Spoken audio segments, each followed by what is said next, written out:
Okay, dear friends, good evening. How are you? Sorry for getting 3 minutes late. Today I have not sent you a study material with purpose because the next one study material you people will receive, that is on Congress of Vienna. And that events have to take place after French Revolution. But in French Revolution, a large area is still unfinished. We have to do a lot of works in French Revolution.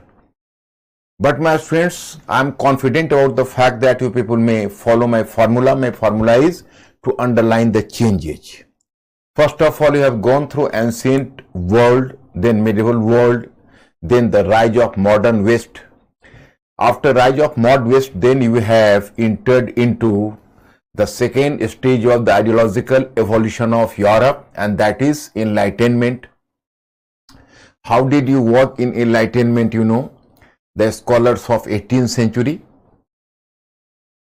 and there you have worked on the Enlightenment. How did Enlightenment, you can say, became a factor, a major factor for change. As it represented the middle class world view. मतलब कैसे प्रबोधन ने एक मध्यवर्गीय दृष्टिकोण को व्यक्त किया, कैसे मध्यवर्गीय विचार को व्यक्त किया.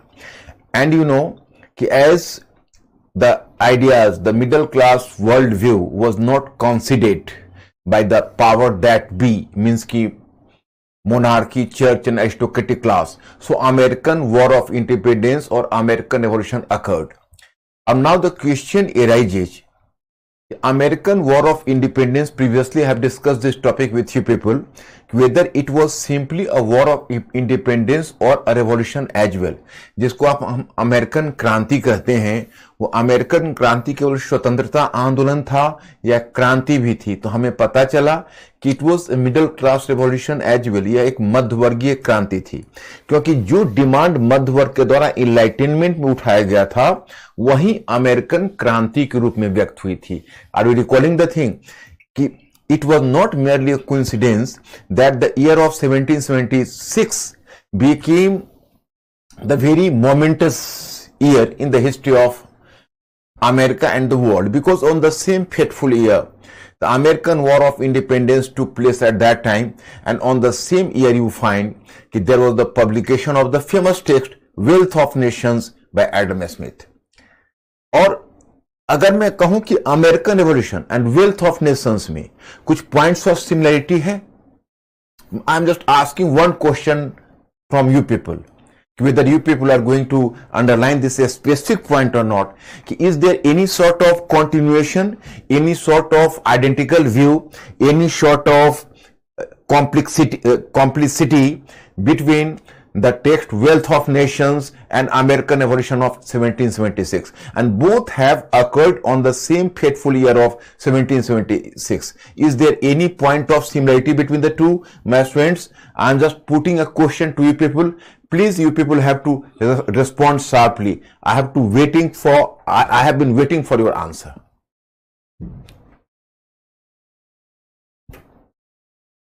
कुछ आप बताइए कि wealth of Nations and American revolution में एनी पॉइंट ऑफ सिमिलरिटी थी? Yes, sir. Free trade. Free trade, yes. Mr. Ankur, how many of they are replying my question? And how many of you are clear about the fact that there was some sort of, you can say, complicity, some sort of identical view, some sort of nearness, some sort of, you can say, some sort of close relationship between the two events, the publication of Wealth of Nations and the American Revolution or American War of Independence? Maximum clearance. Free trade. Maximum? Yes, very good. You people are following my route. Very good. Now, this French Revolution was in one sense the sequel to American Revolution, because it was also a middle class revolution. But my friends, here you have to underline the one specific factor. The French Revolution proved more radical, more socially radical. French Revolution proved more socially radical than American Revolution or American War of Independence. French Revolution brought larger momentous changes than were done earlier by American Revolution. Means कि French Revolution proved a major factor behind. In fact, here you can underline the more radicalization. More radicalization means कि जो France की क्रांति हुई थी उसमें कहीं ज्यादा सोशल चेंज हुआ और अमेरिकन रेवोल्यूशन से ज्यादा उसका इंपैक्ट हुआ. अब now I am asking this question to you people. You have really made me happy. Thank you very much for that. On American Revolution and Wealth of Nations, you people have given the very appropriate answer. आप लोगों ने बहुत ही उचित उत्तर किया American revolution और wealth of Nations के publication में. अब मेरे प्लीज आप दूसरे क्वेश्चन का जवाब दीजिए. मैं सेकंड वन क्वेश्चन इज कि why did French revolution prove more radical than American revolution? What factor was working in French Revolution that made it more radical? Please reply my question. Be fast. France की क्रांति अमेरिकी क्रांति की तुलना में ज्यादा radical क्यों प्रूव हुआ?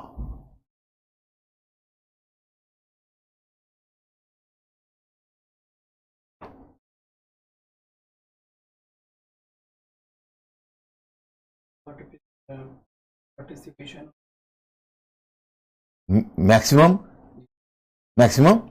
Yes. Good, my students. Okay, you people are doing the very right job. It is a matter of great satisfaction for me. The participation of the lower class, what I just told you, the middle class always try to throw some cold water on the enthusiasm of the common people. The middle class was a selfish class. It always tried to make a share into the power, but it never wanted to power percolate to the common people. मतलब जो middle class है उसका game plan था कि power मेरे तक तो आए लेकिन मुझसे नीचे ना जाए.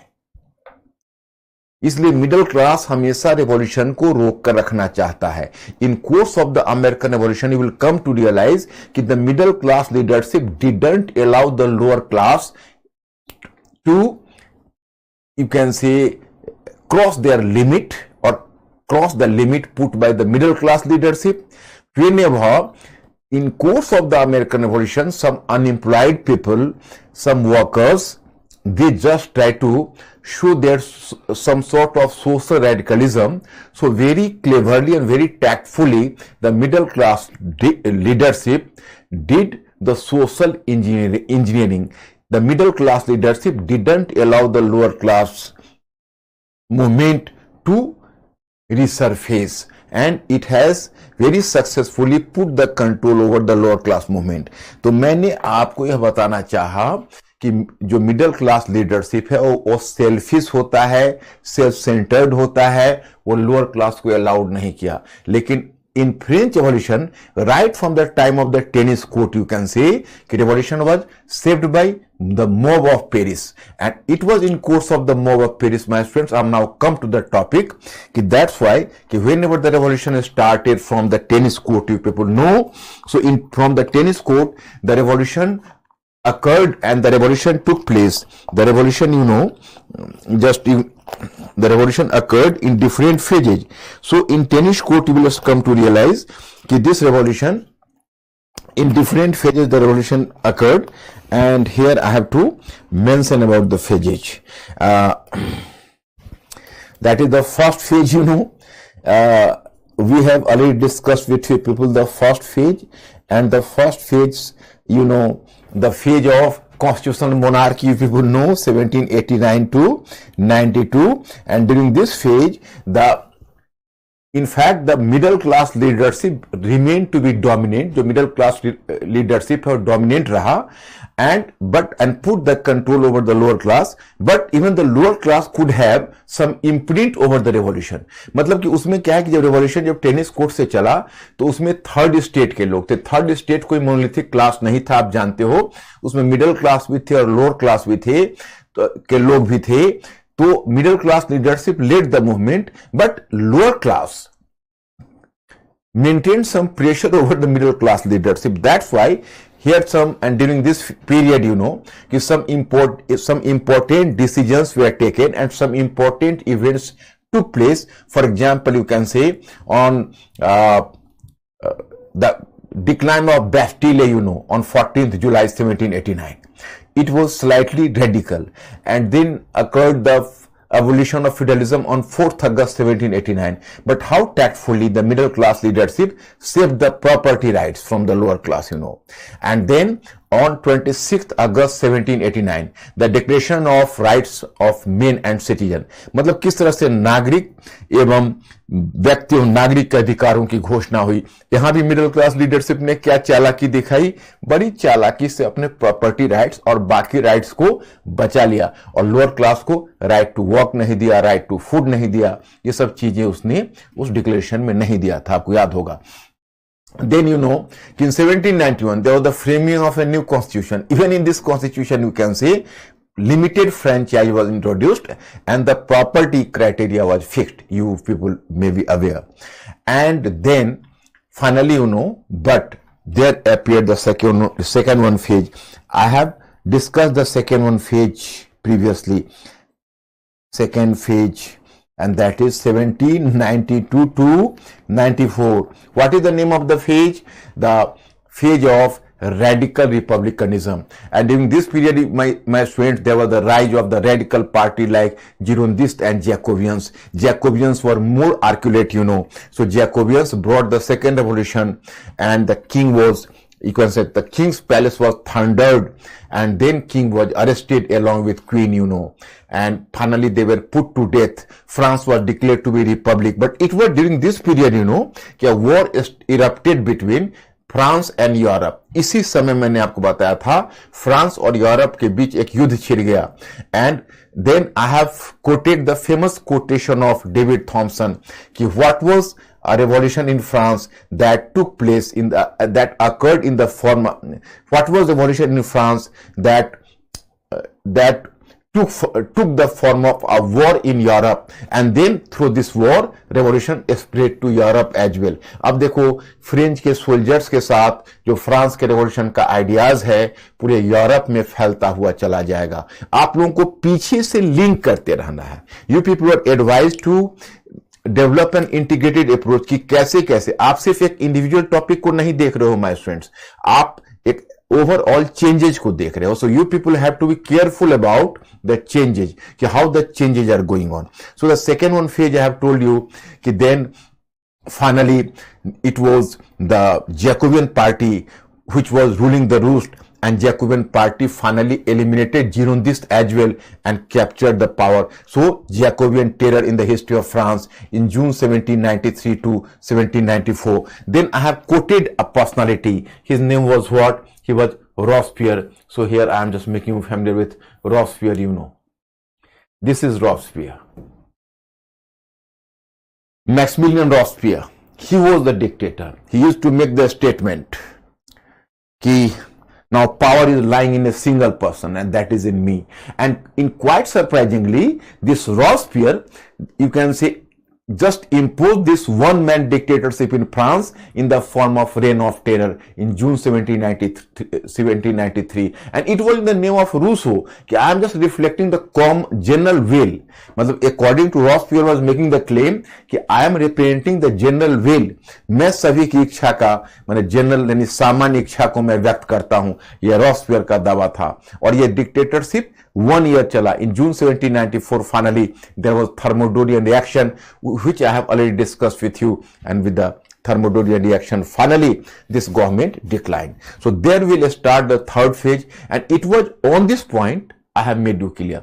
But my students, you may recall one thing. During this period, the revolution turned to be radical. And some radical decisions were taken place. And these were having some positive aspect as well. For example, universal male suffrage was introduced. The right to food, right to work, military conscription by military general Carnot, every citizen of France was entitled to join the military job, So in one sense, there was the conscription compulsory military service was imposed in France, so France might have created a grand army on the basis of this compulsory military service. मतलब ये अनिवार्य सैनिक सेवा लागू कर दी France के क्रांतिकारियों ने, फ्रेंच रेवोल्यूशनरीज ने। और जानते हो जैकोबियन रूल ने, जो कार्नो उसका एक मिलिट्री ऑफिसर था, उसने अनिवार्य सैनिक भर्ती लागू कर दी, कॉन्स्क्रिप्शन उसको बोलते हैं। And at the result of the conscription you can से कि फाइनली कि France could have created a grand army of 30 lakh soldiers. A time will come and it will be a major asset into the hand of Napoleon Bonaparte, and it prepared the way for the rise of Napoleon, you know. So in this way you can see this guy has done a lot of works, but the negative aspect was that now the revolution started to devour its own children. मतलब it was a very pathetic scene was created. 10,000 people were guillotinized. Guillotinized. What is the meaning of guillotinized? Guillotine was a machinery in which the throat of a person was placed there and it was chopped off. So that was called guillotine. मतलब इसके एक machine थी जिसके सहारे लोगों का गला काट दिया जाता था और 10,000 लोगों को डेथ सेंटेंस दिया गया. It was the impact of guillotine you can say. And then you know the revolution according to David Thomson कि now revolution started to devour its own children. अब क्रांति ने अपने ही बच्चों को निगलना आरंभ कर दिया. और समझ सकते हो क्रांति ने अपने ही बच्चों को निगलना आरंभ कर दिया. What A sorry figure, what A pathetic picture is this. मतलब कि अब अपने ही लोगों को मारने लगी. और this revolution turned to be violent, so it lost the, you can say, support of intellectuals. A large number of intellectuals all over Europe. There was a time कि Edmund Burke, Wordsworth, the poet, English poet Wordsworth, the English politician Edmund Burke, all were the supporter of French Revolution, but later they turned to be the anti-revolution in their posture because now revolution was violent. तो इस तरह से ये इसका negative aspect है. लेकिन अब इसका थर्ड फेज में आप लोगों को लेके चल रहा हूं. थर्ड और fourth phase Napoleon Bonaparte and then is this one. So I have to make you clear. Third phase.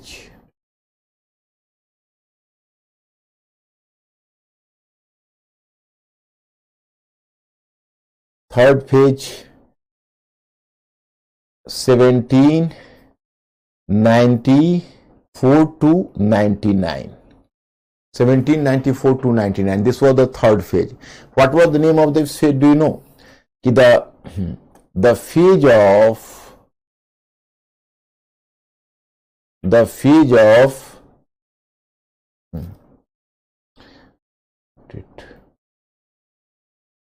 moderate republicanism.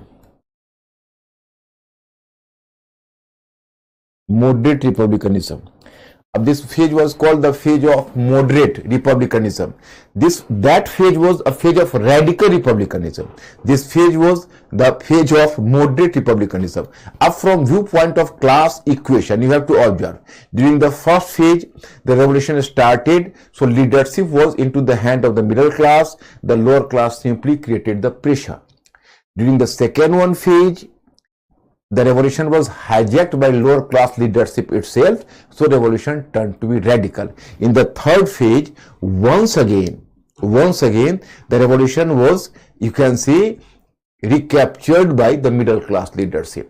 So recaptured by the middle class leadership, so you can say that now the revolution turned to be the moderate. अब now it channelized into the interest of the middle class. अब इसी class equation को समझना है आपको. जो first phase में leadership तो मिडिल क्लास के पास था, लेकिन उसका प्रेशर लोअर क्लास का था. और सेकेंड फेज में तो आपने सरप्राइजिंगली देखा कि लोअर क्लास ने उस पूरे लीडरशिप को हाईजैक कर लिया और उसके हाईजैक करने से रेवोल्यूशन रेडिकल हो गया. अब जब थर्ड फेज में आते हो तो ये रेवोल्यूशन में फिर एक बार लोअर क्लास लीडरशिप का डिक्लाइन हो गया और मिडिल क्लास लीडरशिप ने यूजर्व कर लिया, फिर यूजर्व कर लिया रेवोल्यूशन को, और फिर लीडरशिप मिडिल क्लास के हाथ में चला गया, इसलिए अब ये मॉडरेट हो जाएगा।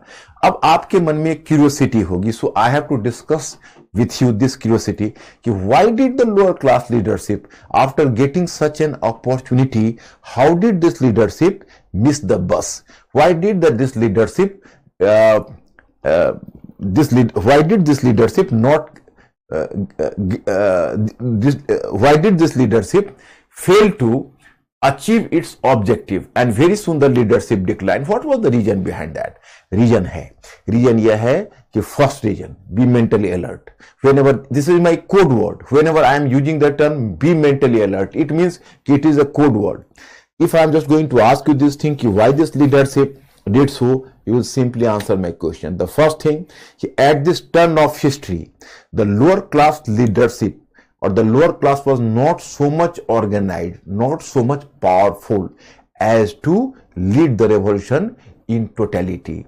मतलब कि means कि it is true कि lower class leadership for time being hijacked the platform, but lower class was not so organized at this turn of history.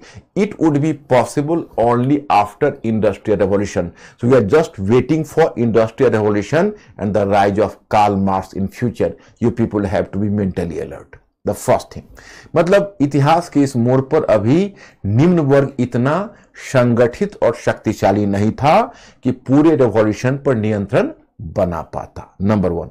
Number second one, you know कि I am persistently using the term mob of Paris, Paris की भीड़, and this mob of Paris consisted of the peasants of France and artisans of Paris. So the government of Robespierre actually was ruling, the government of Robespierre was ruling on the combined support of the mob of Paris, means ki peasants of France and artisans of Paris. But my friends, the rupture was created within this organization. इसके अंदर एक दरार पड़ गई. क्यों दरार पड़ी पता है आपको? क्योंकि रॉसपियर के गवर्नमेंट ने पेजेंट्स पर एक प्रेशर डाला कि आप लोग चीपर रेट में अपने ग्रेन्स को बेचिए, माने you have to sell your grains at cheaper rate so that कि the grains could have been distributed to the urban poor, means कि urban artisans at relatively cheaper rate.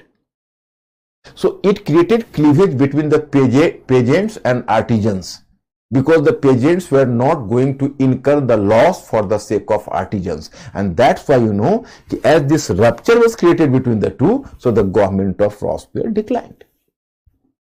और इसीलिए government of रॉसपियर decline कर गया, क्योंकि जो pageants है और जो आर्टिजन्स है उसके बीच जो हनीमून का पीरियड है ओवर हो चुका है, आपस में रप्चर आ चुका है और इसका फायदा मिडिल क्लास लीडरशिप उठा चुका है. तो चलिए देखते हैं थर्ड फेज में क्या हुआ. मैं इसमें तो थर्ड फेज में आपको पता चलता है कि एजुकेटिव पावर्स, अब एक न्यू कॉन्स्टिट्यूशन, फिर again what is the number of constitution, my students? I am going to write the next one constitution, because France, so how many constitutions so far France had framed? My students, you have to answer my question so that I will just try to find out कि how much alert you people are. मतलब ये कौन सा number है constitution का जो France में फिर स्थापित होने जा रहा है? बस केयरफुल होकर आप हमें आंसर करिए, कौन सा कॉन्स्टिट्यूशन है जो फ्रांस में स्थापित होने जा रहा है?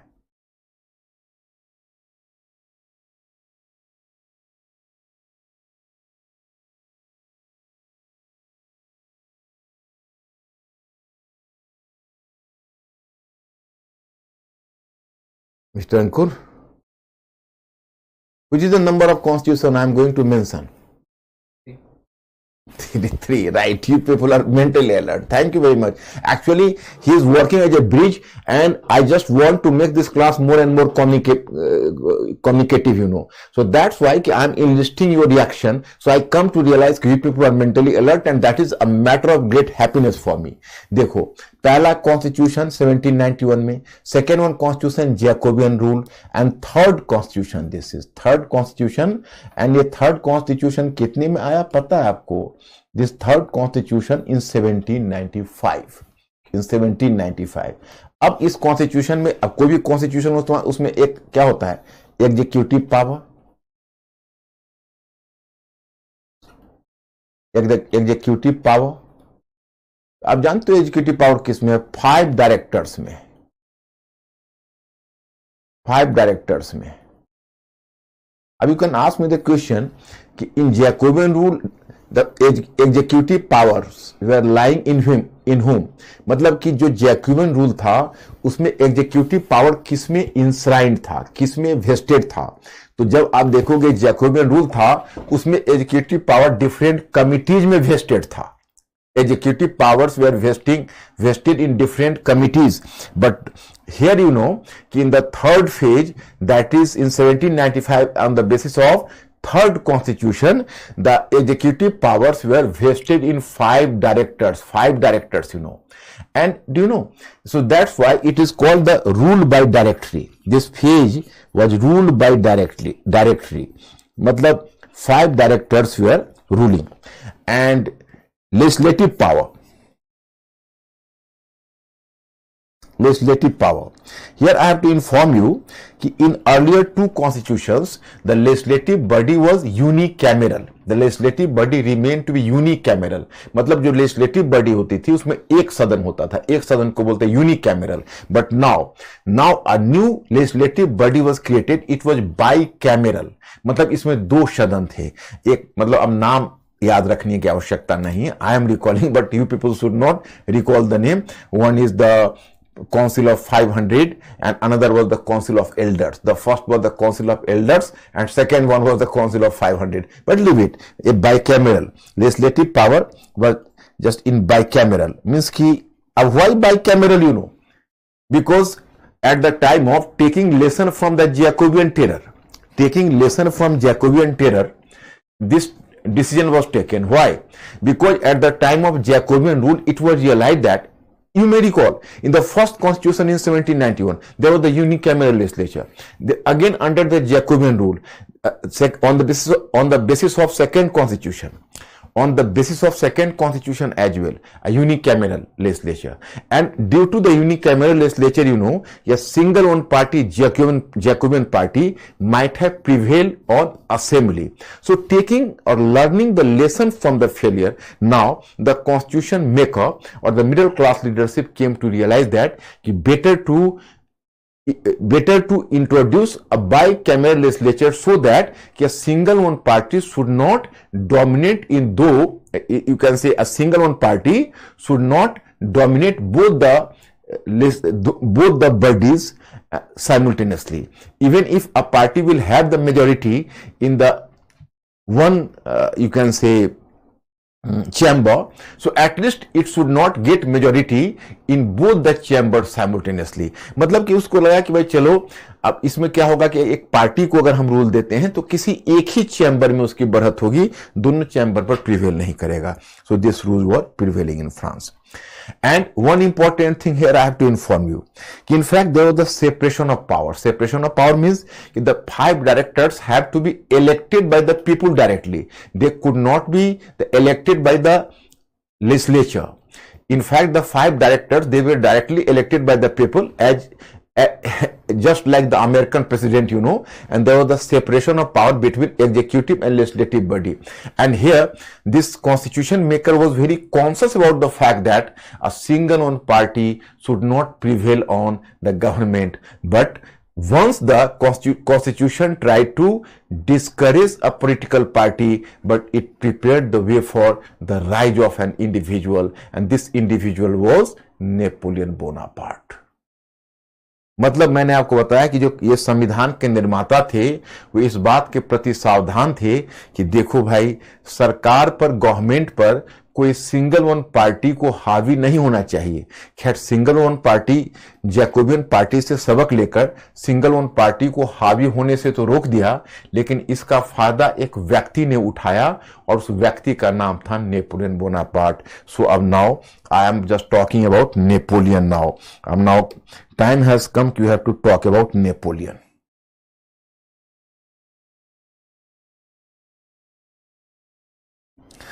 Just here I have to inform you, if you will just try to find out the map of Europe, you will come to realize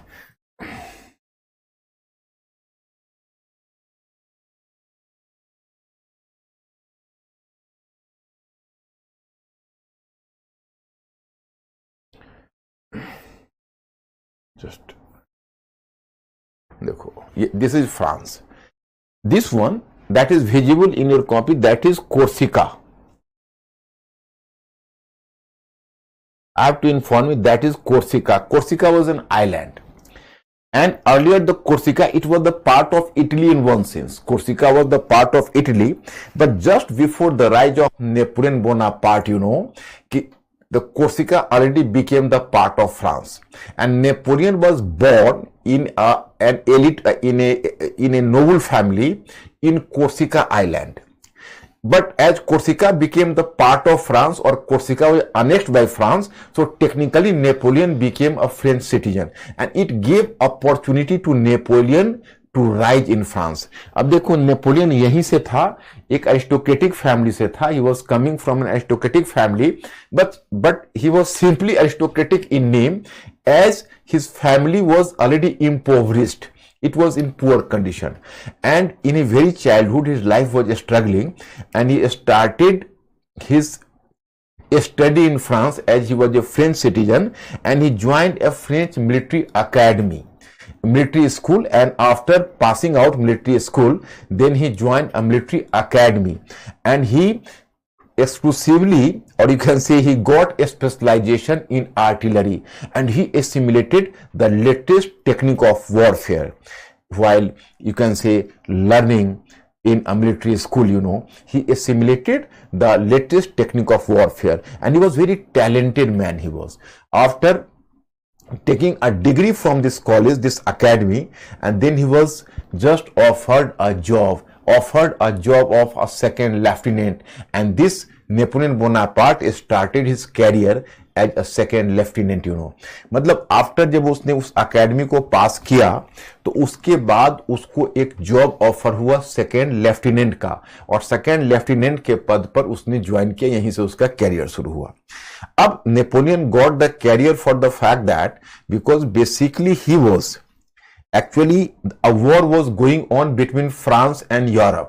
Here I have to inform you that there was an European coalition, and this European coalition was fighting against the France, because France could have created you can say a gigantic sized army, you know, because it introduced the military conscription, so it created a grand army, you know, and it was fighting the European coalition alone, and still the France was getting success on the battlefront, you can say. So there were different military commands were created at that time, fighting against the different nations. For example, there was a military command which was fighting against Italy and Austria, another against Russia, next another against England. So different military command were fighting, and there were the different you can say regiments, and they were just fighting against the different countries.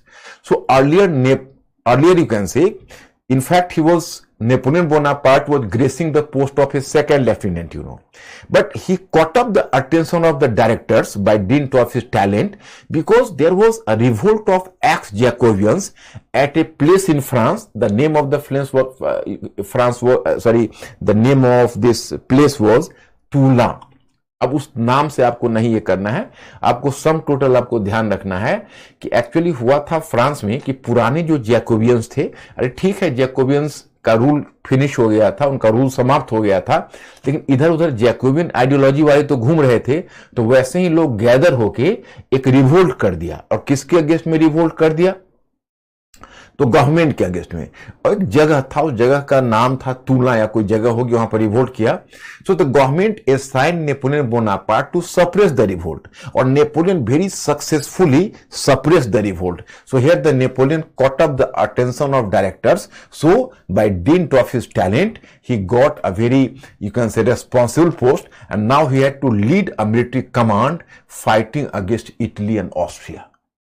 And it is from here Napoleon's career started to take a major gallop, from where he never looked back.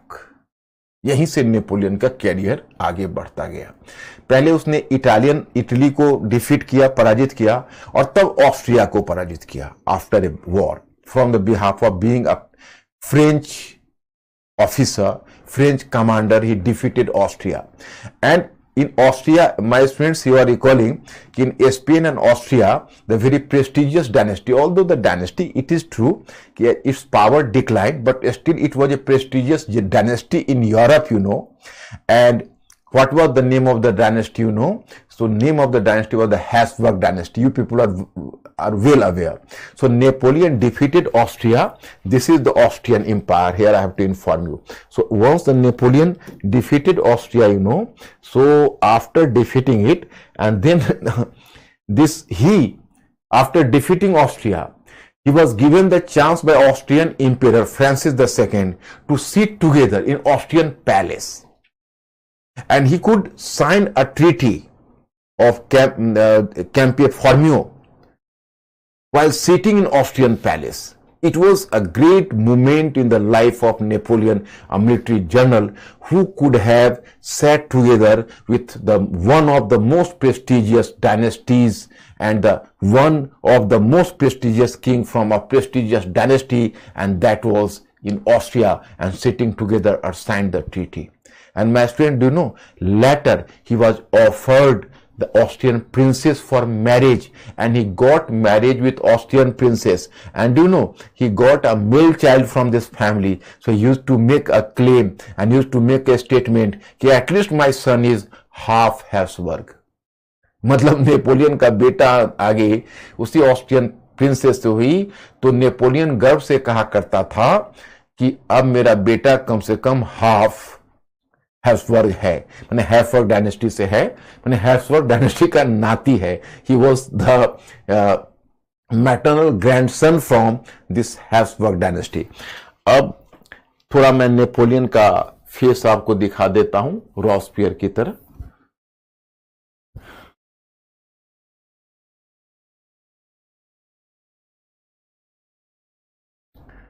This is Napoleon Bonaparte. अब Napoleon Bonaparte, after getting success and after Campo Formio treaty, his career was at the climax, and then he returned to France. But my friends, in France, the directors did not like Napoleon to stay in France, because the directors were not competent, you can say, rulers, and directors were worried and fearful about the Napoleon, because Napoleon's power and prestige was gaining day by day, and he came to enjoy the unparalleled popularity in France due to his military success. So that created fear in the mind of the directors, and directors preferred to keep Napoleon always busy in the battlefield and to keep him outside of France. So one of the directors, while in the creating an emotional moment for Napoleon, just embraced Napoleon, and after embracing him, and then after, you can say, embracing him, and then he just told कि my son, अब time has come, you have to just expel the he has used the term, he has used the term कि now time has come कि you have to expel now the sea pirates. अब ये time आ गया है कि आप इस समुद्री डाकुओं को खदेड़ दो. समुद्री डाकुओं से आप क्या मीन करते थे, आपको पता है? ब्रिटेन. मतलब मैंने आपको बताया कि जो 5 डायरेक्टर्स थे वो नहीं चाहते थे कि नेपोलियन अधिक समय तक फ्रांस में रुके, क्योंकि नेपोलियन की मौजूदगी से उन्हें बहुत खतरा नजर आता था. उनको लगता था कि बहुत एम्बिशियस है, इसको बहुत ज्यादा पॉपुलैरिटी है, और यह कहीं हो सकता है कि अपने पद का लाभ उठाकर हमारे गवर्नमेंट को ही न गिरा दे. इसलिए नेपोलियन को बिजी रखना चाहते थे. Do you know? But Napoleon was well aware of the fact that कि no, it is not possible. Napoleon came to realize that actually Britain was having a global empire, and it was in that condition, it was very difficult for him to give a defeat to Britain, so far as Napoleon is not going to destroy its base, and its power base is India. You might have heard about the fact that possibly the life of a dragon was placed in a parrot, and this parrot was, if the dragon was Britain, the parrot was India. So Napoleon came to realize that if we have to give actual defeat to British Empire. So the better method is कि we have to destroy its Eastern Empire. मतलब इसके हम पूर्वी साम्राज्य को ध्वस्त कर देंगे तो ब्रिटिश साम्राज्य स्वयं नष्ट हो जाएगा। और एक राक्षस की जान एक तोते में थी, तो अगर ब्रिटिश राक्षस था तो उसका तोता इंडिया था। इसीलिए आपको याद होगा मैंने मॉडर्न हिस्ट्री में बताया था कि 1798 में नेपोलियन ने इजिप्ट पर इन्वाइट किया था। मतलब वो actually what was the way, तो through Mediterranean C Napoleon moved towards Red Sea. I have just shown you earlier the Red Sea, and by the side of Red Sea, Napoleon invaded Egypt. Napoleon's grand plan was that after conquering Egypt, which was lying on the way, then Napoleon had to move towards India, and Napoleon was in touch with the disgruntled elements of India, the disgruntled elements against the British, and among them one of was Tipu Sultan, you might have heard about. But unfortunately, when Napoleon just reached to Egypt, you know, but in the meantime, there was a military general and his name was Nelson. He was the British military general. He chased Napoleon, and then in Egypt, there was a war occurred. It was very ferocious war, a very, you can say, the terrible war. And in this war, you can say Nelson defeated Napoleon Bonaparte, and Napoleon was finally, you can say, encased into Egypt. He could not move towards India. In the meantime, a new British Governor General, Lord Wellesley, you know, and he eliminated Tipu Sultan in the fourth Anglo Mysore war. I have discuss with you earlier. अब देखो Napoleon फंस गया बेचारा। हुआ ऐसा कि वो तो एक उसकी प्लानिंग थी कि हमको इजिप्ट के रास्ते आना है, रेड सी में वो घुसा मेडिटेरियन सी से, और रेड सी से उसको आना था अरबियन सी में, अरबियन सी से इंडिया की तरफ आना था, लेकिन वही इजिप्ट में वो फंस कर रह गया और नेल्सन ने उसको डिफीट कर दिया। जानते हो, it was in a study you will come to realize कि actually this Napoleon's conquest of Egypt was the first confrontation or first encounter of the Islamic world with the idea of revolution। यहीं से Islamic world में एक बहुत बड़ा बदलाव शुरू हुआ और इजिप्ट फिर पहले की तरह नहीं हो सका। इजिप्ट के ट्रेडिशनल पावर को तोड़ दिया नेपोलियन ने। जानते हो, नेपोलियन ने 4 आवर्स में इजिप्ट को डिफीट किया था। 4 आवर्स में, 4 घंटे में, इतने बड़े कंट्री को। इसका वॉर टैक्टिक्स ऐसा था। और जो फ्रेंच रेवोल्यूशन के जो आइडियाज थे उसने इजिप्ट को इन्फेक्ट कर दिया। तो जो इस्लामिक वर्ल्ड में जो बदलाव शुरू हुआ, इस्लामिक वर्ल्ड का बदलाव यहीं से शुरू हुआ जब नेपोलियन बोनापार्ट ने, क्योंकि नेपोलियन जहां जहां चलता था वहां रेवोल्यूशन का आइडिया तो साथ साथ चलता था। तो नेपोलियन जब इजिप्ट पहुंचा तो नेपोलियन की आर्मी के साथ रेवोल्यूशनरी आइडियाज भी चला। क्योंकि रेवोल्यूशनरी आइडियाज में क्या है भाई, इतना ही काफी है। 3 शब्द तो आपको याद होगा, लिबर्टी, इक्वलिटी एंड फ्रेटर्निटी। ये 3 शब्द तो है ना, ये 3 शब्द पूरी दुनिया में चेंज ला सकता है। ये 3 शब्द में कॉन्स्टिट्यूशनलिज्म छिपे हुए हैं। ये 3 शब्द दुनिया में महान चेंज लाए। And they have appeared. अब ये अमेरिकन रेवोल्यूशन में भी ये वर्ड थे, लेकिन फ्रेंच रेवोल्यूशन में जो ये वर्ड्स थे, ये टर्म्स थे, जितना असर्टिवली फ्रांस ने किया। अब देखो, फ्रांस ने तो पूरे यूरोप में ही रेवोल्यूशन ला दिया, और जहां तहां कॉलोनीज, जहां तहां यूरोपियन कंट्रीज के माध्यम से कॉलोनीज में आई। एक बात बताइए, अगर आपसे पूछे कि क्या फ्रेंच रेवोल्यूशन का इंपैक्ट इंडिया पर पड़ा या नहीं, तो राजा राम मोहन राय पर आपको इंपैक्ट दिखेगा। You may go through the NCERT book class 9th, there you will find a chapter on French revolution. In the last you will find 2 personalities in India who were in direct touch with the French Revolution, Raja Ram Mohan Roy and Tipu Sultan. Tipu Sultan even took the title Citizen Tipu. तो ये आप देखते हो Napoleon. अब Napoleon, although he was failure in Egypt, but still when he came to realize that there is, you can say, all the efforts in Egypt are in vain, so it is better to return from Egypt and return to France again after this debacle in Egypt by Nelson. But still you can see his power and prestige was skyrocketing in France. उसका जो power of Prestige था France में sky rocketing था, आसमान को छू रहा था, और फ्रेंच पीपल ने नेपोलियन को माय हीरो की तरह स्वागत किया। और नेपोलियन ने इसका फायदा उठाकर डायरेक्टरी के रूल को फिनिश कर दिया। 1799 में Napoleon brought a coup, Napoleon ने कू लाया, and through this coup he eliminated this rule of this rule of directory. So my students, third constitution was once again eliminated, and there was the fourth constitution. Napoleon will introduce the fourth constitution. So observe the Napoleon's constitution. But my students, I am a bit curious, and you people are brilliant. So sometime your answer is encouraging me. I am once again posing a question, then I have to go further. What do you think? Did Napoleon represent the lower class or the middle class? Napoleon आखिर किसको represent कर रहा था? Lower class को represent कर रहा था या मिडिल क्लास को रिप्रेजेंट कर रहा था? अंकुर, आस्क माय स्टूडेंट्स कि नेपोलियन लोअर क्लास को रिप्रेजेंट कर रहा था या मिडिल क्लास को?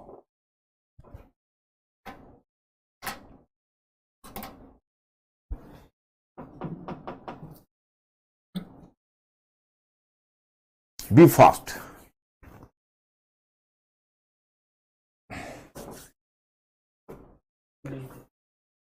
Yes, my students, you are brilliant, and I was confident about the fact that you people understand well कि नेपोलियन लोअर क्लास को रिप्रेजेंट नहीं कर रहा था, नेपोलियन मिडिल क्लास को रिप्रेजेंट कर रहा था, and Napoleon was more moderate, more conservative than even the rule of directory. Actually revolution was hijacked by the middle class leadership. For some time it was the directory's rule and the directory's government who ruled, which ruled from the behalf of the middle class. Then there was the rise of Napoleon Bonaparte, or Napoleon brought the fourth constitution. So and now I have to make you familiar with Napoleon Bonaparte. Napoleon's phase in 4th stage, or the 4th stage, or Napoleon's phase. Do you know this phase is 1799 to 1814, and do you know what is the name of the phase? The name of the phase is the phase of imperialism. The phase of imperialism and democracy. The phase of imperialism and democracy. The phase of imperialism and democracy in the name of, sorry, गलत हो गया. My students, please make a correction. The phase of imperialism and dictatorship. The phase of imperialism and dictatorship in the name of democracy. In the name of democracy. मतलब इसको आप कह सकते हो कि प्रजातंत्र के नाम पर तानाशाही और साम्राज्यवाद का युग है. ये है नेपोलियन का युग. अब do you know 4th constitution, that is the new constitution again. अब इस कॉन्स्टिट्यूशन में जानते हो executive power to whom?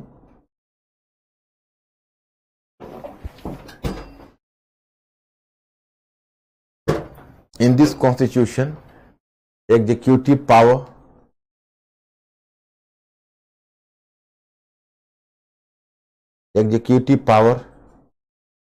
in 3 council. 3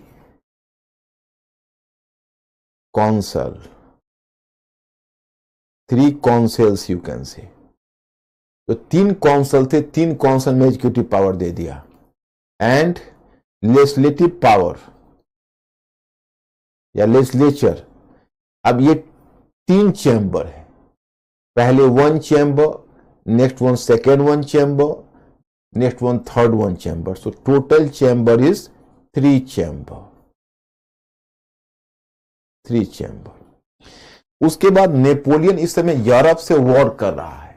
Napoleon is fighting a war in Europe and Napoleon got tremendous military success in Europe, कि one by one it was fighting, he was fighting and he was winning the war. And in 1801, up to starting from 1799 to 1801, he remained most of the time in the battlefield. But in 1801, he fought a battle with Britain, and after that he signed the Treaty of Amiens. माने 1801 से लेकर और 1803 तक यह Napoleon के life में यही piece का पीरियड है. नेपोलियन देखो 1799 से रूल करेगा तकरीबन 1814 तक, क्योंकि पहला वॉर वो हारेगा यूरोप में. 40 वॉर्स वो जीता है अपने लाइफ में और पूरे यूरोप पर रूल किया है, जो मैप में आपको दिखाऊंगा. एक वॉर वो हारेगा, Leipzig, the battle of Leipzig, 1813 में हारेगा. 1813 में, और 1813 में हारेगा. उसके बाद उसके जो एनिमी हैं वो उसको डिपोर्ट कर देंगे. कहां? तो एल्बा. और एल्बा में कुछ समय तक, हालांकि उसको पूरी राजकीय सुविधाएं दी जाएगी. He was given all sorts of royal facilities, but once again he will flee away from Elba, and then once again he reorganized the power in the France. So finally he would be defeated in the Battle of Waterloo, and then you can say his rivals and the rival or European kings would not take any chance, and they would send Napoleon Bonaparte in exile finally after the Battle of Waterloo in Saint Helena. There he just died in 1821. In 1815 he would be sent to Saint Helena, and in 1821 he died. तो वो मैं आपको चर्चा करूंगा. तो 1801 से 3 के बीच जब नेपोलियन का जो पीस का पीरियड रहा है, उस पीस के पीरियड में नेपोलियन ने बहुत सारे रिफॉर्म्स किए हैं. तो Napoleon's reforms, economic reforms, he introduced the new education, then the new technology, science and technology. For development of science and technology he did. He established the Bank of France. He overhauled the taxation policy. He made a survey of the wealth of the people, and he introduced the famous Napoleon Code. So in Napoleon Code you can say a lot of things you will find Napoleon Code. In total 2000, more than 2000 laws were in Napoleon Code. There were the rule for divorce, there were the rule for succession, and many other rules in Napoleon Code. अब देखो Napoleon पर मैं 2 बातें आपसे सिर्फ discuss करना चाहूंगा, जो मैंने आपको स्टडी मटेरियल के फॉर्म में भी दिया है. लेकिन आप लोग बताओगे कि इस चीज को समझे या नहीं, इसमें कहना क्या चाहता है. There is the statement कि Napoleon was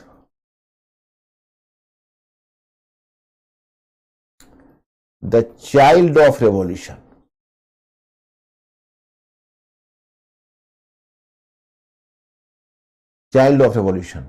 Okay? Napoleon was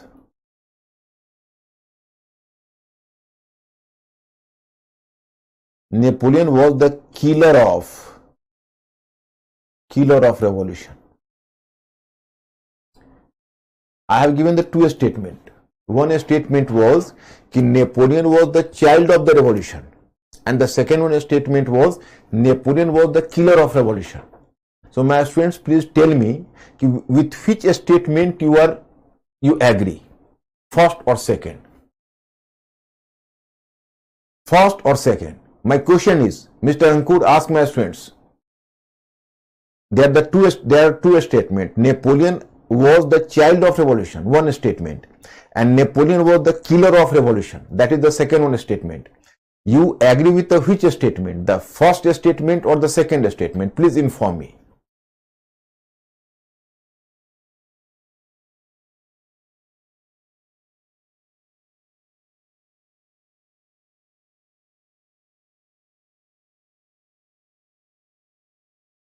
First.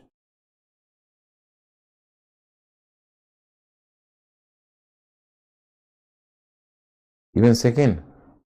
And is there any statement in which both both है ना? Yes, both. Napoleon was the child of revolution because in one way he served the revolution. In what way he served the revolution, do you know? In my study material you have to go through. मतलब वह revolution, वो क्रांति का शिशु था, क्रांति का बच्चा भी था. क्यों? क्रांति ने वे अवसर प्रदान किए थे जिन अवसरों का सहारा लेकर नेपोलियन इतना ऊंचा उठ सका. इनफैक्ट क्रांति ने जो प्रतिभा या टैलेंट के लिए जगह बनाई थी, उसी टैलेंट का फायदा नेपोलियन ने उठाया और नेपोलियन ने उस टैलेंट का फायदा उठाकर, और तब नेपोलियन इतना आगे बढ़ा. Just one minute.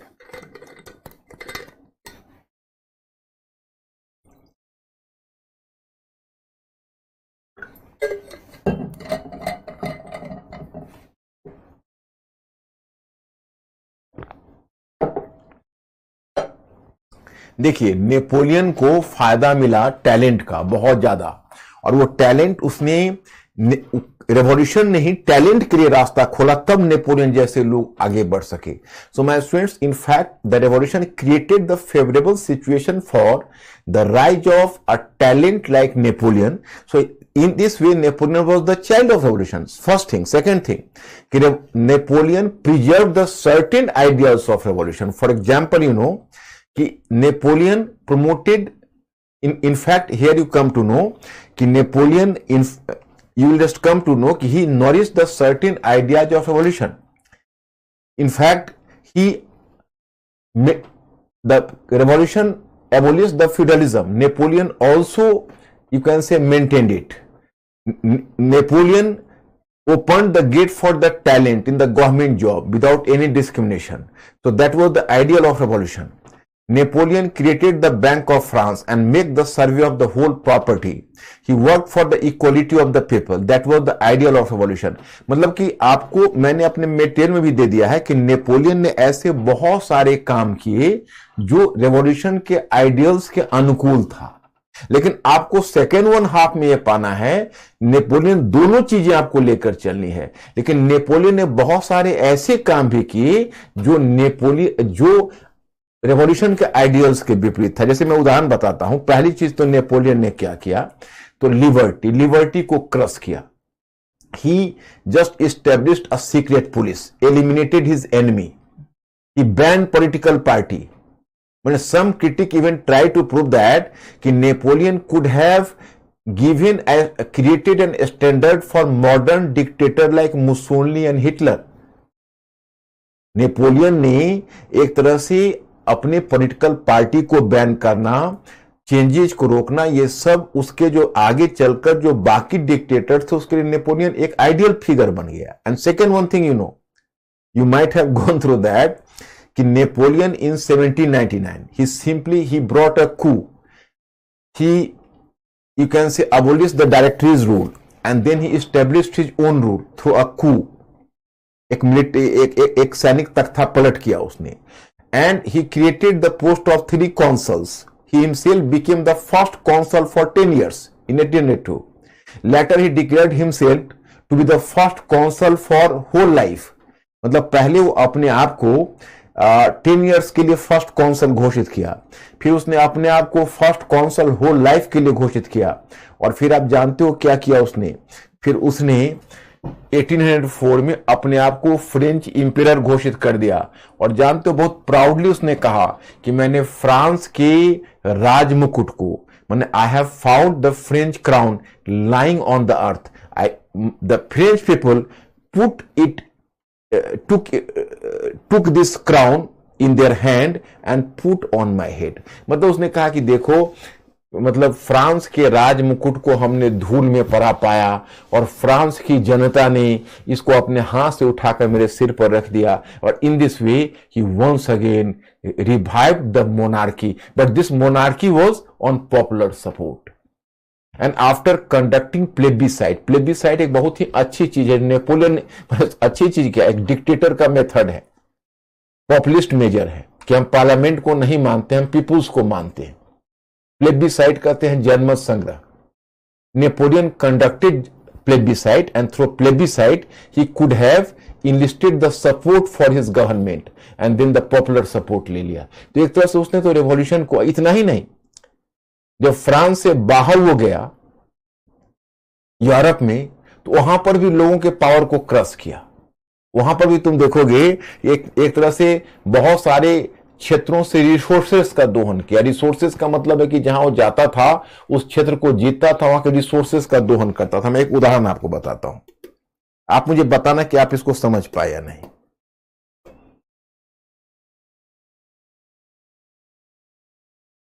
देखिए, जैसे आई am just giving U A code, revolution,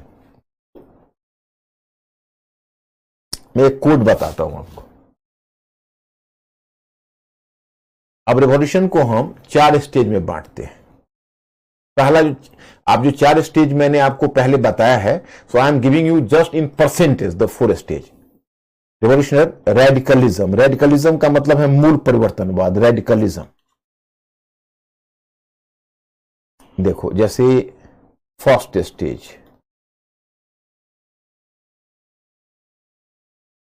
first stage हम मानते हैं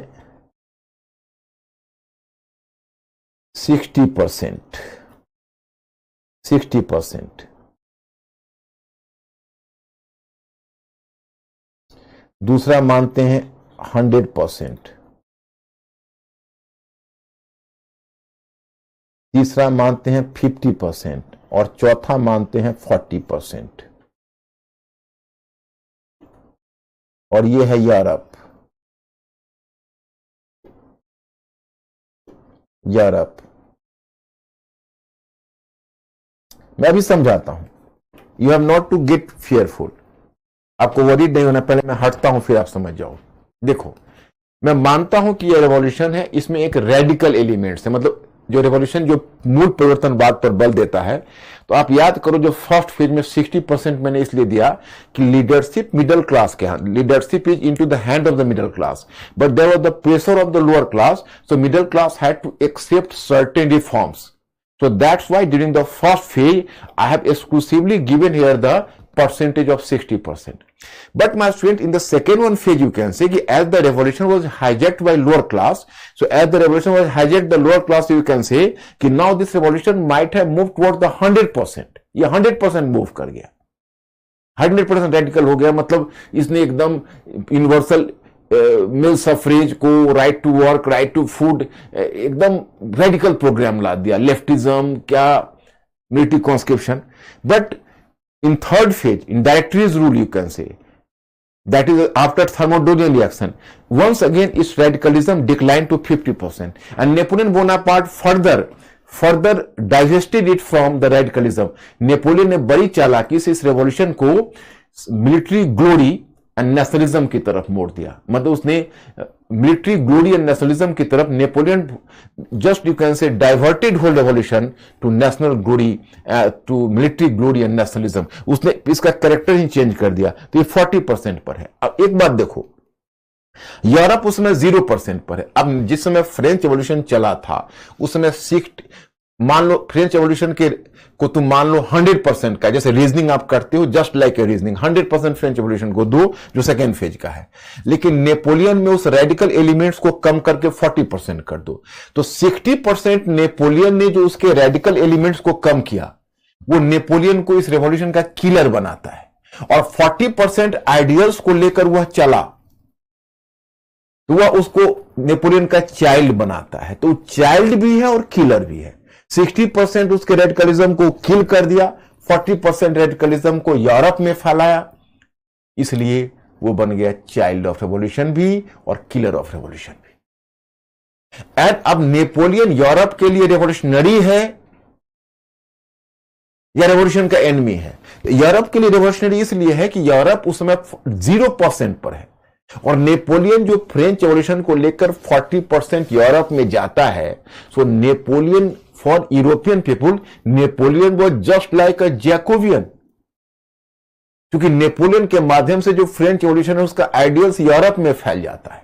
Napoleon became the living symbol of the ideals of the French revolution, liberty, equality and fraternity. ये थोड़ा सटल चीज है, सोशल साइंस इसी तरह पढ़ा जाता है। तो थोड़ा सा मैंने इसको यहां पर थोड़ा कॉम्प्लेक्स आइडिया है माय स्टूडेंट्स। तो पहले मुझे ओके करो कि up to this point are you clear और any difficulty, then I am here, we have not to lose patience at all, then once again I will try. Please give me the hint. Mister Ankur ask my students.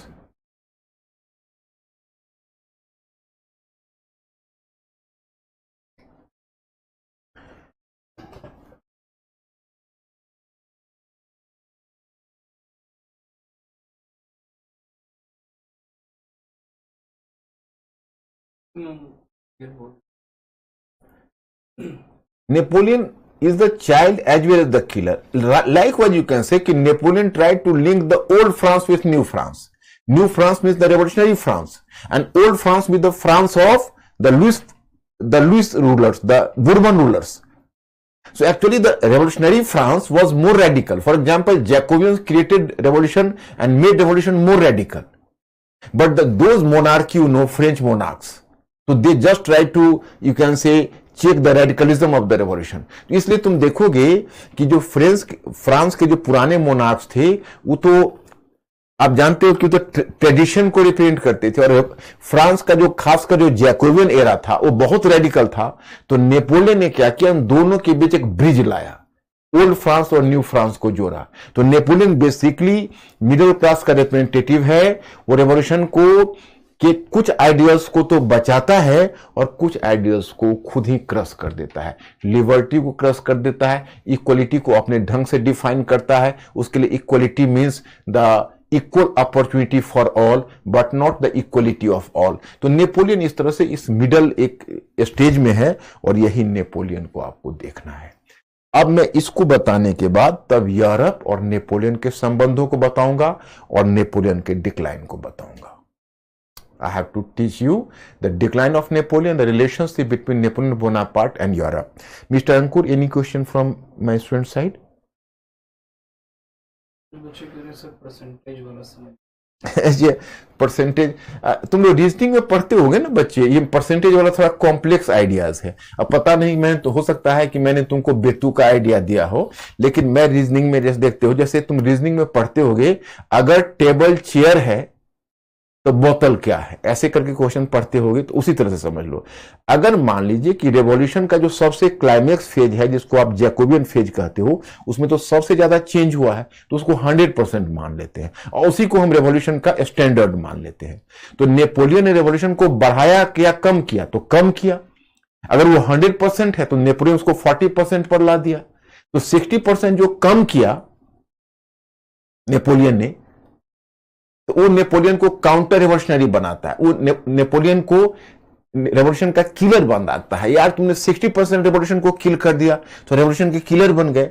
लेकिन वहीं पर Napoleon 40% तो ideals को लेके चल रहा है ना, वही उसको चाइल्ड बनाता है। मतलब देखो, सोशल साइंस में एब्सोल्यूट ट्रूथ कुछ भी नहीं होता है, सारे ट्रूथ रिलेटिव होते हैं। तो नेपोलियन चाइल्ड भी है और नेपोलियन किलर भी है। और इसी में जैसे मान लिया हमने कि 100% ये है रेडिकल फेज, जिसको बोलते हो जैकोबियन फेज, क्योंकि जैकोबियन के समय तो सोशल चेंज बहुत ज्यादा हुआ ना, उतना तो किसी टाइम में नहीं हुआ। तो मान लीजिए फर्स्ट फेज को हम 0% इसलिए दिया कि उसमें 60% है, और मैंने रेडिकलिज्म जो 100% है उसको 100% इसलिए दिया कि वहां पर 100% चेंज है, मतलब सबसे ज्यादा सोशल चेंज है। और नेपोलियन के टाइम तक आते आते नेपोलियन उसमें 60% रेडिकल एलिमेंट्स को फिनिश करके उसको मात्र कर दिया 40%। इसका मतलब है कि नेपोलियन काउंटर, इसीलिए उसको कहा गया कि किलर भी है और चाइल्ड भी है। 40% बियर कर रहा है, चाइल्ड है, और 60% कम कर रहा है, इसलिए किलर है। और यूरोप चूंकि 0% पर, तो नेपोलियन 40% लेकर भी जाता है, तो अभी तो यूरोप से बहुत आगे है। अब इसको ऐसे समझो, मॉडर्न हिस्ट्री में तुमने देखा कि मॉडरेट लीडर्स थे वो एक्सट्रीमिस्ट की तुलना में कम थे, लेकिन ब्रिटिश की तुलना में तो भी ज्यादा थे ना। तो हर चीज तो रिलेटिव ट्रूथ होता है। तो मेरे विचार से मैं ये स्टूडेंट्स परसेंटेज को समझ गए या नहीं, please give me the hint. So that's why I am just, you can say, made it clear even in Hindi language so that no one have any sort of difficulty in perceiving the thing. My students, I have the little time, so please be fast and make me clear कि percentage point समझ में आ गया?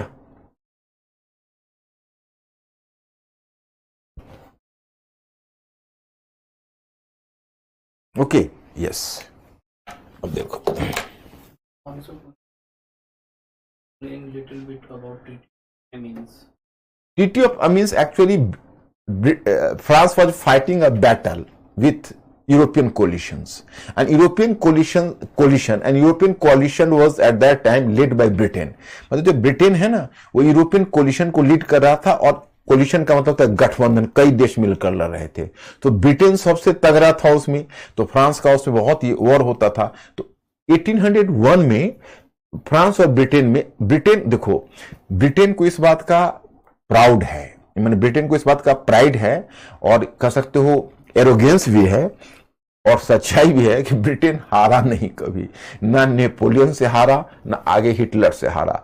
Hitler के साथ war करने में Britain का अपना सुपर पावर स्टेटस जो भी चला गया हो, लेकिन वो हिटलर से भी नेपोलियन हारा नहीं था।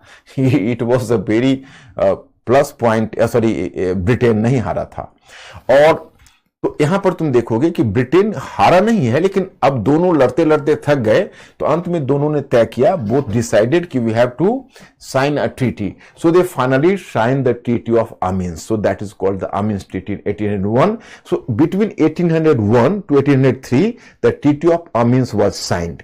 In the meantime, as friends, the first coalition against France was in 1792, and the second coalition was formed in 1799. So the first coalition and second coalition, the two coalitions ended up to 1801. Between 1801 to 1803, there was the peace. But in once again 1805, the war revived, because there was the formation of third coalition. अब तीसरा गठबंधन 1805 में form होगा, और Napoleon का war इस तीसरे गठबंधन के साथ होगा। जैसे देखिए, here I have to discuss with you the third collision.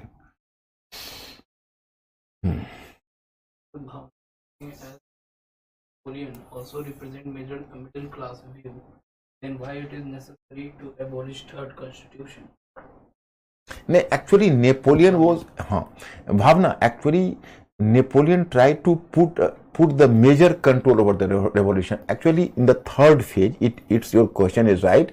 Even the Directory period was the reflecting the interest of the middle class, and Napoleon was reflecting the interest of the middle class. Then why did Napoleon abolish the rule of Directory? It is due to the fact that Napoleon was not concerned about the fact that Directory would manage the things. Napoleon was worried about the fact that maybe due to the misgovernance of Directory, once again the lower class leadership might resurface, and the lower class might have benefited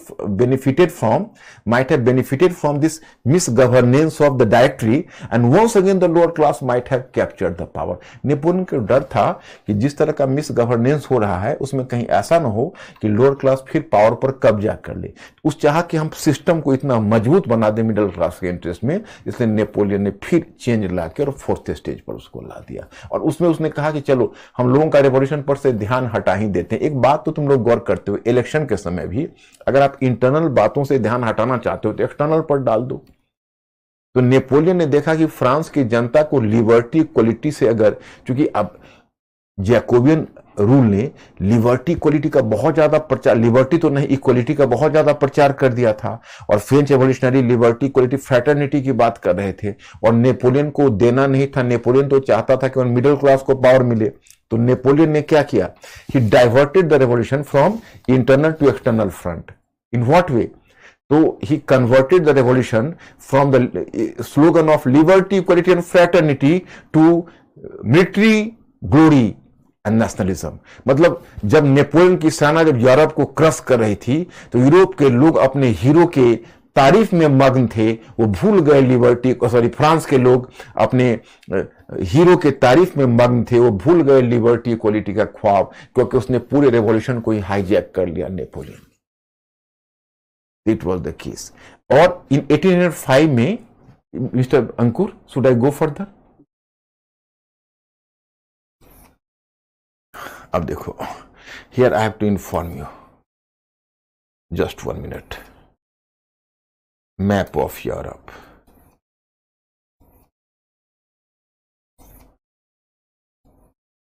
देखो, this is the map of Europe. अब मैं students here just observe. अब Napoleon form the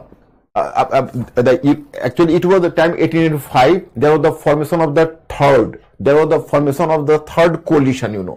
This third coalition was formed against Napoleon, you can say, and there was that was France, you know, and Napoleon third, that is the French enemies. This was the French enemies, pink, but later it became the French enemy. A time will come कि Napoleon created a grand empire. Most of the part came under the control of Napoleon Bonaparte. Even the Westphalia, even you can say German region, you know, Italian region, all came under the control of Napoleon Bonaparte. And Napoleon became almost the dominant figure in whole of Europe except Britain. Because in 1805 you can say the war revived. मतलब war revive हुआ 1805 में। तो war जब revive हुआ तो Napoleon ने पहले ऑस्टरलिज की लड़ाई में ऑस्ट्रिया को पराजित किया। तो Austria was defeated by Napoleon and just accepted the, you can say, the friendship of Napoleon. Then Napoleon defeated a powerful country, it was Prussia.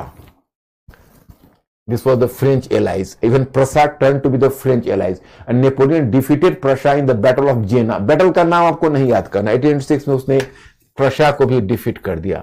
Then Napoleon defeated Denmark, Norway kingdom, and सब all turned to be French allies, you know. And then Napoleon defeated Russia also in the Battle of Freeland.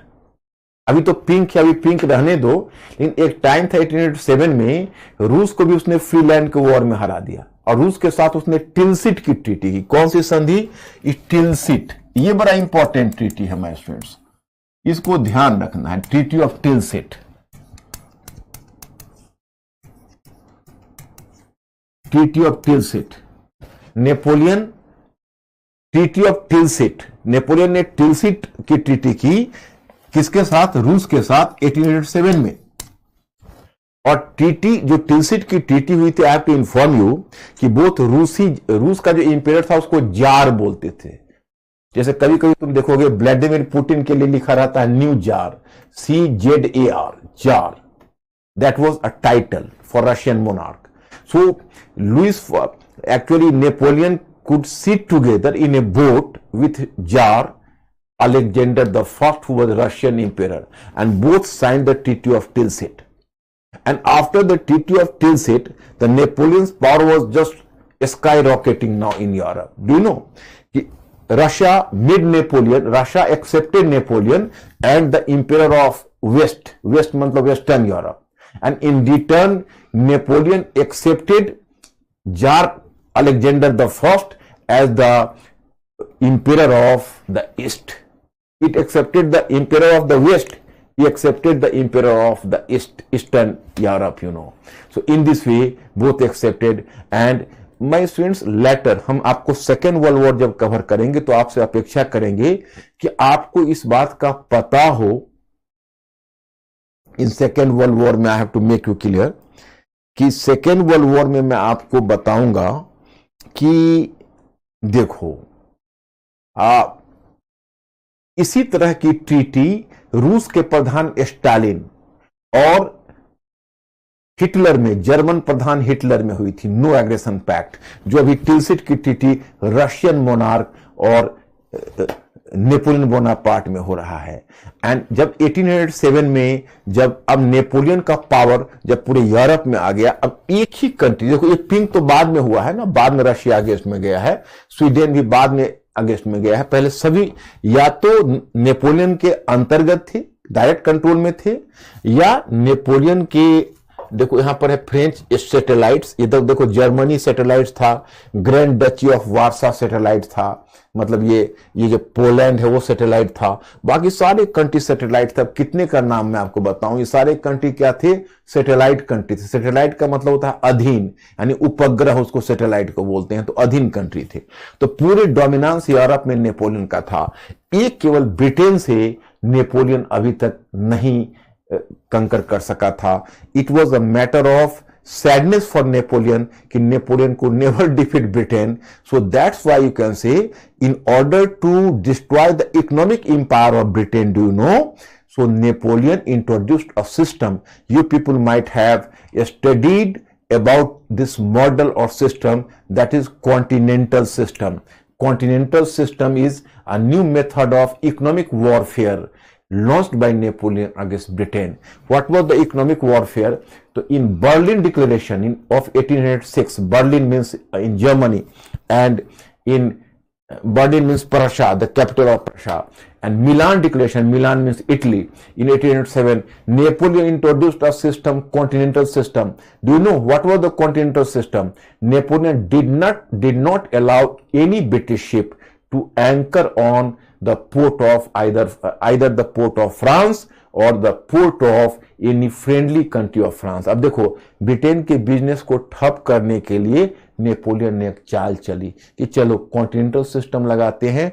उसमें कहा गया कि Britain मतलब या तो France के किसी बंदरगाह पर या किसी फ्रांस के फ्रेंडली कंट्री के बंदरगाह पर वो लंगर नहीं डाल सकता, एंकर नहीं डाल सकता। अब बता दीजिए, जैसे तो ब्रिटेन का पूरा ट्रेड ही ठप हो जाएगा। और नेपोलियन का गेम प्लान था कि इस तरह से कंट्री ऑफ शॉपकीपर्स को हम डिस्ट्रॉय कर देंगे, but it proved a double edge sword.